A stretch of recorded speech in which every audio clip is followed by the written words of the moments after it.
Existe uma grande fórmula que te ensina a se tornar um mestre em qualquer assunto que você queira. Mas para entender isso, a gente precisa seguir 3 passos e prestar atenção na famosa história do justiceiro que tinha um destino de riqueza, mas decidiu se tornar um herói do povo da Califórnia. Essa é a jornada do Zorro, e ela tem grandes altos e baixos que podem nos ensinar muito sobre o treinamento e a excelência.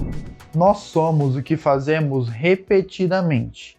Portanto, a excelência não há de ser um ato, mas sim um hábito. E é essa frase de Aristóteles que explica a primeira das 3 partes do treinamento da maestria universal.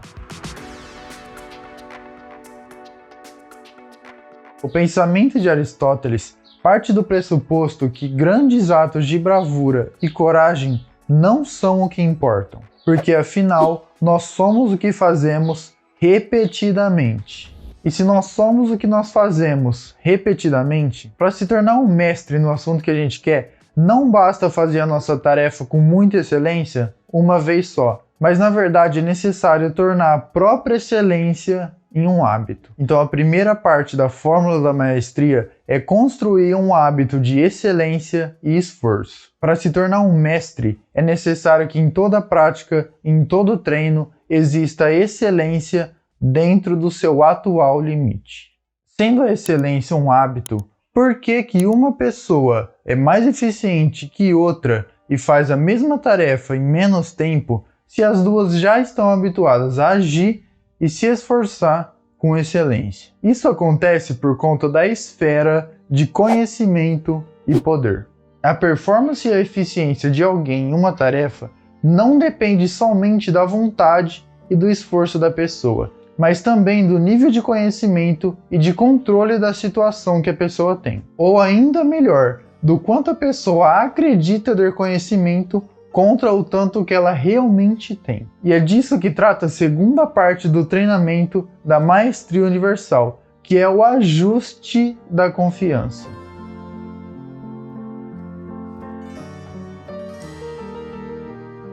Essa parte é importante porque quando a gente quer se tornar um mestre em alguma coisa, a gente precisa quantificar e entender o que é realmente ser um mestre. Mas na maioria das vezes, o que acontece inconscientemente é o que foi chamado de efeito Dunning-Kruger.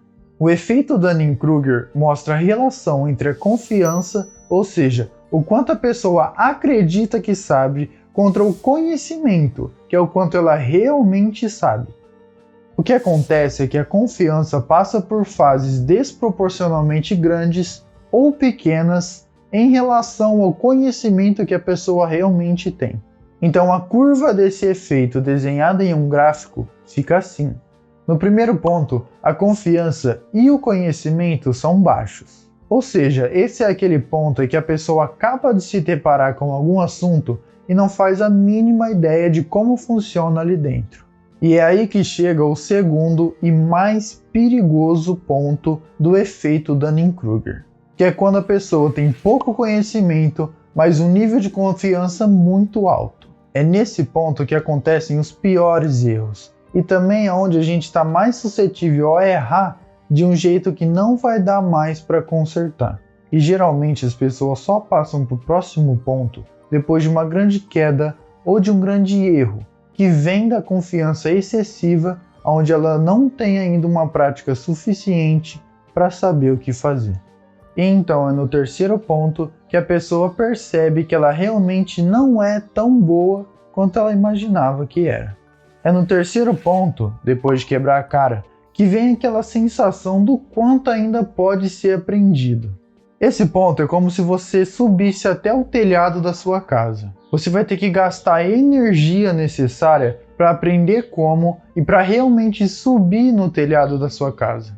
Mas apesar dessa energia e desse novo conhecimento, é só quando você está lá em cima que o seu campo de visão fica muito maior e você enxerga o quanto realmente ainda tem para ser descoberto e aprendido. Então, se alguma hora você se deparar com alguma coisa que você ou alguém que você conhece se considera extremamente bom, analisa direito porque talvez você não saiba nem o suficiente para saber que ainda tem muito a ser aprendido. E é só depois dessa queda na confiança que chega o quarto ponto, que é a maestria verdadeira, que é quando o conhecimento é muito grande e a confiança também é muito grande. Mas presta atenção também, porque às vezes o efeito Dunning-Kruger faz com que pessoas que são excelentes no assunto tenham uma baixa confiança na sua própria habilidade. E isso com certeza freia os resultados dessa pessoa. O equilíbrio entre a confiança e o conhecimento é o que tem que ser buscado. E voltando lá para a história do nosso cavaleiro, é que a gente vai entender a terceira parte desse treinamento, que é o Círculo do Zorro. Essa terceira parte tem a ver com a nossa prática e o aprendizado. Ou seja, essa parte trabalha no eixo horizontal do efeito Dunning-Kruger, que é o conhecimento de fato. Vamos analisar a história do nosso jovem cavaleiro. Antes mesmo de se tornar o Zorro, Alejandro era um jovem perdido que não tinha controle nenhum sobre a sua paciência e sua disciplina. Mas depois de ter sido encontrado por Dom Diego de la Vega, o Zorro original, que vai começar o treinamento de Alejandro, que vai mudar a vida dele. O que o Diego fez para transformar aquele jovem perdido no Zorro foi desenhar um pequeno círculo no chão. A questão era que o Alejandro não podia lutar fora daquele círculo, e todo o treinamento dele foi dentro daquele espaço. Então, logicamente, depois de um bom tempo de treinamento dentro daquele círculo, o Alejandro dominou completamente qualquer luta que fosse ali dentro do círculo. Mas aí então, essa era a hora da verdade. Então Diego pegou e desenhou um círculo um pouco maior em cima daquele primeiro círculo. E a mesma coisa continuou. O Alejandro treinou dentro daquele círculo um pouco maior até que ele virasse um mestre e dominasse completamente o segundo círculo. Então, depois de toda essa jornada, até se tornar excelente no segundo círculo, é que o Diego desenhou o terceiro círculo. Esse treinamento ficou famoso como o Círculo do Zorro. E o que ela faz é basicamente pegar uma meta grande e dividir em pequenas partes. E foi quebrando a grande meta de se tornar um mestre da luta em apenas uma meta de dominar um círculo que o Zorro conseguiu escapar do efeito Dunning-Kruger e teve a disciplina suficiente para fazer um passo de cada vez. Quando você mapeia toda a jornada que está envolvida naquilo que você quer se tornar um mestre, você consegue quebrar isso em metas menores que são parte do todo que você vai atingir. E assim você consegue equilibrar a sua confiança com a sua habilidade real, que está momentaneamente limitada ao círculo que você está agora. E é dando esses pequenos passos que você vai começar a enxergar o seu progresso. Mas a grande questão é, quantos círculos eu preciso dominar? Quantas horas de estudo e prática eu preciso ter? Como eu vou saber se eu me tornei um mestre ou não? E foi na busca dessas respostas que o psicólogo Anders Ericsson chegou na teoria das 10.000 horas. Essa teoria se tornou popular com o livro Outliers, de Malcolm Gladwell. A teoria mostra que, em média, as pessoas levam 10.000 horas para se formar um expert e acima da média naquilo que ela está treinando. Ou seja, para se tornar um mestre, você precisa ter o hábito da excelência em conquistar pequenas metas e ainda praticar 8 horas por dia durante 3 anos e meio, ou 3 horas por dia durante 10 anos, ou 1 hora por dia durante 27 anos.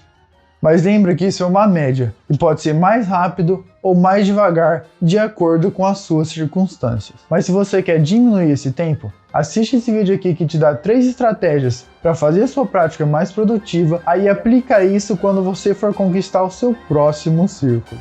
Eu te vejo na próxima e bora crescer!